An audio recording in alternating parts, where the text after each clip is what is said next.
Hi, educators. I am excited to be with you again today. If you are in education and you are having a hard time finding jobs in education, I would love to help you.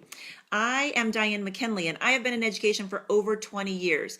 And in that time, we have moved to 4 different states. Yes, that means I've had to interview again and again, not only on those moves, but a few other times when I was choosing to do some different positions. And so I have got some tips and tricks to help you as you go through this process.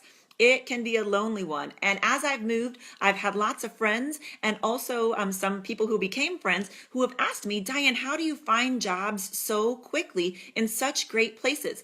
And so I would love to talk with you a little bit about some ways that you could do that. So if you're having a hard time or you're just interested in finding a new job or a new position in education, here are some things that I would like you to think about. So when you're doing that, the very first thing that I want you to do is I want you to think about how in the world am I going to get an interview in the first place? So one of the ways that you can start to get an interview as you're looking is that you really want to make sure that you do your research. You want to go online and you want to look for the places that are going to be either in the area that you're in or in the area that you're going to be living in if you're moving. And you want to do lots and lots of research.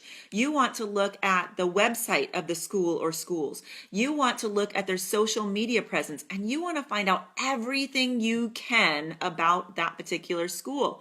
You kind of want to stalk them a little bit, but in a non-creepy way. You want to know what makes them tick, what makes them unique, because each and every school is different. They have their own personality, and you want to make sure that you're a great fit for them and they're a great fit for you. That's a win-win situation. So once you've done some of that research, you really want to think through who are you going to apply to. You don't want to be desperate. Don't do a spray and pray mentality where you just send out tons of emails or send out or fill out tons of applications and just hope that somebody wants you. People can smell desperation from a million miles away. So you want to make sure that you are looking for that best fit by doing all that research. And then when you're ready to start sending out your resume and filling out applications, you really want to take your time with this. You want to pick a certain number that you want to apply for. And if you have, especially in this day and age, if you have the opportunity to do some online applications, you're going to want to make sure that you are giving yourself an opportunity to do this in the best of all settings. So you're going to make sure you go somewhere that is private and quiet, not somewhere where your kids are tugging at your legs and you're trying to cook dinner or your husband's asking you questions. You want to make sure that you give yourself an opportunity to do this in the best of all conditions. So go someplace quiet or safe where you know that you can sit down and you can really think about the applications that you are completing. Very often in the online world with applications now, you're also going to receive some type of personality profile question, something like a disc or something like that. And you want to make sure that you really give that your time and attention. It can seem kind of silly and you can kind of just go through it really quickly. But if you do that, you're automatically turning off certain people that are going to want to know a little bit more about you. They really want to know, are you a good fit for their school? And so that profile that is done there, you really need to take your time with. Go through it and answer those questions. And when you're ready to start filling out the questions that are on the online application, you don't want to just start typing right into the search box or the box that they give you for a response, the reply box. Instead, you want to have a Word document open on the side and type in your responses and answers there so it can do the spell checking and all that fun stuff for you. And then you can just copy and paste it into the actual reply boxes on the online application. So then the people who are looking at your application really have a good feel for you. They've made sure that they understand through their personality profile, but also because you've given really great answers to your questions. Before you send them your resume, make sure, please make sure you've had other people look at your resume. I can't tell you the number of times that I have looked at hundreds upon hundreds of resumes and literally had to just put some aside because there were so many words. If you are the person doing the interviews, it is really hard when you have hundreds of them, even if you're weeding through them online, to look through and people list every little single detail about things. You want to be more descriptive in those positions that you've held more recently and a little less descriptive in those older positions that you've had. And so I want you to make sure you have someone put eyes on that resume so that it really helps you as you go forward and you have some outside feedback. That will save you a lot of trouble and will also make your resume stand out for those who are looking to interview you. Okay, next, I want you to make sure, because you've narrowed it down to those schools that you feel like are going to be a best fit for you, that you customize a cover letter for them. Do not, again, do the spray and pray approach. You want to make sure you have a customized letter on each one so that it is specific to the person who might be interviewing you. And it lets that school know that you know a little bit about their school. As someone who's interviewed lots of people, it is really nice to know when someone has taken the time to kind of get to know us as a school as well, because we know then that that person cares about being a part of our staff and isn't just looking for a job. All right, so let's say you got all those things done and now you know you're going to get an interview call and the phone call rings. The phone rings and you get this phone call and you answer the phone. Here is what I want you to do. I want you to make sure that you smile. When you are smiling, people can hear your smile over the phone. Make sure you're smiling so that the people on the other end, the person on the other end knows you're excited to hear from them. That makes a huge difference. From experience, it is not fun to be on the other end of the phone and call someone and it feels like you're bothering them, like they got something else going on that's much more important. I don't want to interview that person. That's going to be a no-go for me if I'm calling to interview you. And so I want you to think about the fact that smile. People want to know that you're interested in them calling. And then make it brief. Get the information from the principal or superintendent calling you so that you know where and when and how. Thank them for calling you. They're doing you a favor by allowing you this opportunity. Thank them and then hang up the phone. Don't get into a lengthy conversation. Don't sound desperate. Don't tell them the million things that have just happened to you or the fact that you've been having a really hard time getting anybody to call you for an interview. No, just be brief, be happy, thank them, and hang up.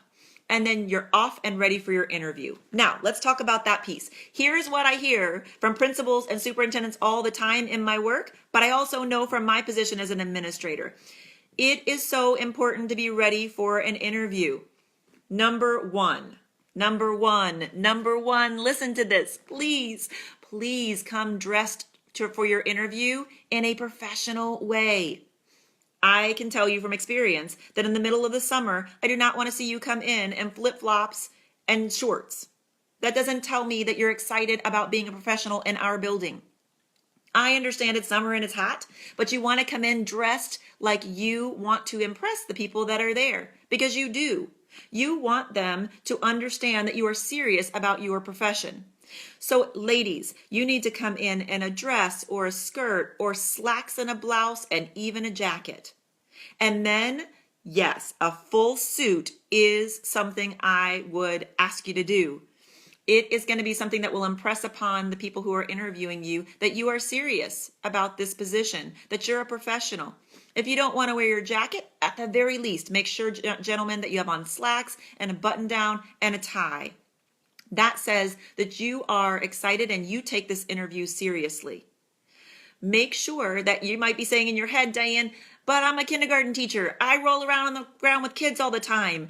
I know that. We want to know that you're going to be great with kids, but we also want to know that you're going to be great with adults, that you're going to be a great team player, and that you know how to interact with grown-ups just as well, just as passionately as you know how to interact with kids.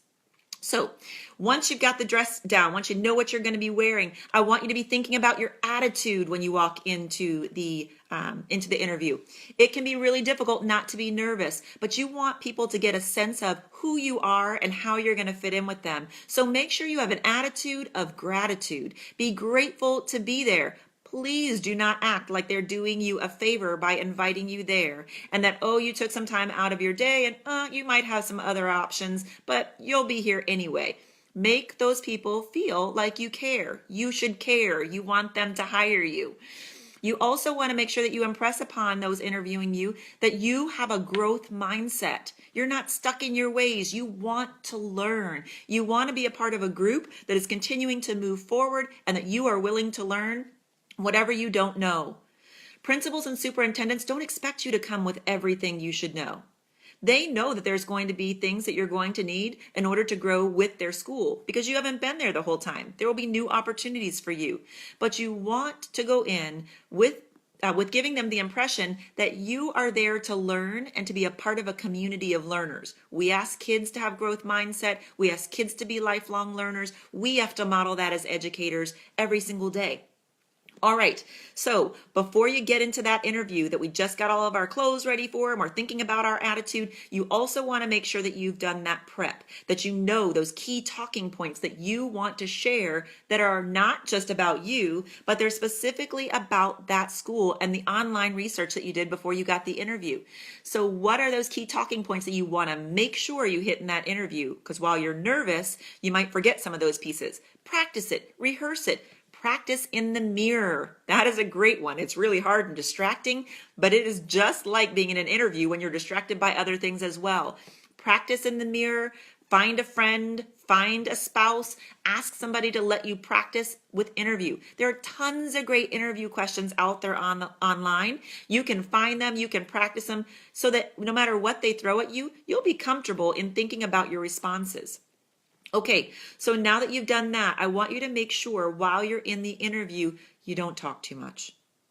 Now, I know I probably should take my own advice. I seem to be talking a lot right now, but I want you to make sure when you're in the interview that you answer the question completely and thoroughly. Don't shortchange your answer, but don't go on and on about other pieces. Understand that the person who's interviewing you has to interview multiple people. And if you are not crisp and clean with your responses, everything you say starts to get jumbled together in their head, even if they're taking copious notes. You want to be very crisp and clean, and you don't want to go into lots of personal stories. If they ask you to do some type of personal story, like for instance, they might ask you, tell about a time when you had a difficulty with a colleague. How did you handle that? Make sure when you go into that type of question that you do not end with a negative note. That type of question is actually kind of a trap. The person interviewing you wants to see how do you turn a difficult situation into a really good situation. So make sure that if you're talking about something that was difficult for you, you talk about how you worked all the way through that piece and that you've ended on a good note. Nobody wants to hear that you're still bitter about something that happened with a colleague 3 years ago. That doesn't seem very friendly or like somebody that you want to work with. So make sure you keep it brisk, brief, and it ends on a positive note. Now, you've gone on your interview, you've done all these tips. The very last thing I want you to do is I want you to drive home. I want you to take a deep breath, and I want you to send a very short email to the person who interviewed you. Very short email. I want you to thank them. I want you to give 1 or 2 points about things that you talked about in your interview that tied into what was really important for their school. And then I want you to give 1 line that says, I'm excited to hear from you soon. Sign off your name. So at the max, that email should be 4 sentences.